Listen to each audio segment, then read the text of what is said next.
siya mga karanso. Medyo naputol ang video natin. So hinihintay natin ang mga bisita natin mamaya. So yun.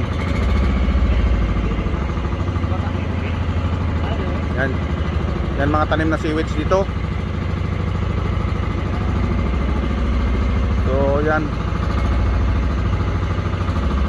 O may kanal dyan, saan ang ano? Yan, napakagandang ano to rito. Hindi ba nararating ng ano? Walang ano.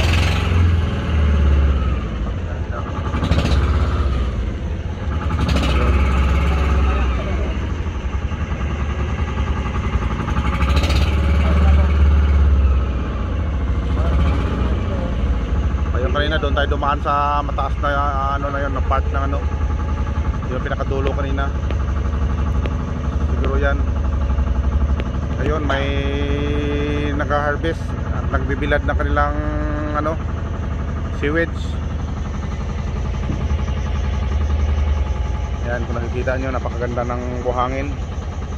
Pinong-pino. Ayun.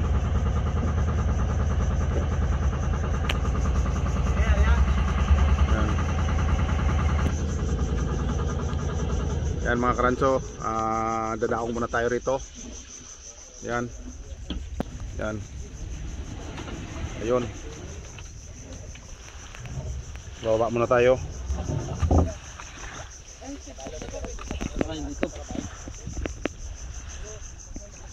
Abang hinihintay natin ating ano, mga bisita. Ayan siya. So yan ang, parang ano kasi dito yung naka-cove siya. Kaya tago siya. Harang siya doon ang mga alon na pumapasok. Ay naharang ng isang area doon na ano, medyo bato. Saka dito talaga yan kita nyo. Napakagandang area to rito. Naka ano siya, parang cove siya. Ayun, nakikita sa kabila. So yun. So magandang gawing ano to, private resort pag nagkataon isa to sa magandang private resort. Ayun, ayan po ang ano, kabuuan ng ano na to. Ayan ang tanim nilang seaweeds na dry na. Anong seaweeds yan? Pinosom. Oh. Ayan, dali lang. Medyo ano natin to si ano. Kukunan natin ng ano si Manang. Sipag to, napakasipag. Anong kabalang ito? Pinosom. Ito pala yung ano, Pinosom na variety ng ano seaweed. Mga ilang buwan to marbes?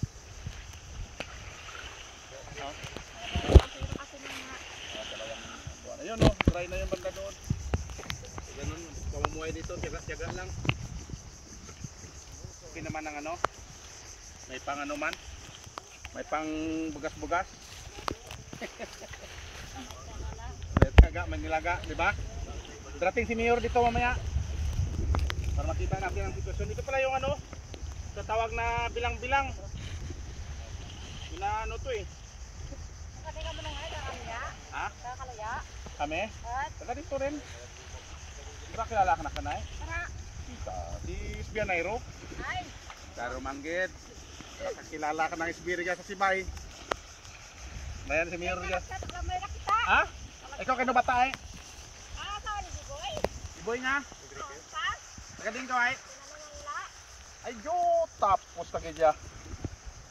Kilala dya natin ng guli. Sabi na, Berto kayo, kabos puntay. Ayan. Ito po, napakaganda. Oh, ito, medyo dry na to. Nagiging kulay violet na itong ano. Pinosom to? Milyon-milyon. Ito, ano mo nga, ganda milyon-milyon. Ito sabing milyon-milyon, pero ang presyo ay ano, napakababa ng presyo ng milyon-milyon. Hindi katulad ng dating culture ng seaweeds. ay medyo may kamahalan ng presyo. So ngayon ito, nagtiyaga lang sila kasi nga ang dating seaweed na ano talaga, culture na yun medyo hindi na mabubuhay dito. Pero siguro ipa-analyze natin kung anong problema, kung bakit hindi na sila mabubuhay ngayon. Katulad itong ano, sinusob na lang sa kamilyon-milyon, no? Ang ano rito, nabubuhay. So yan. Tingnan natin kung anong problema, kaya nga pumunta kami dito ikot-ikot para ma-address din kung anong problema ng mga ano, ng mga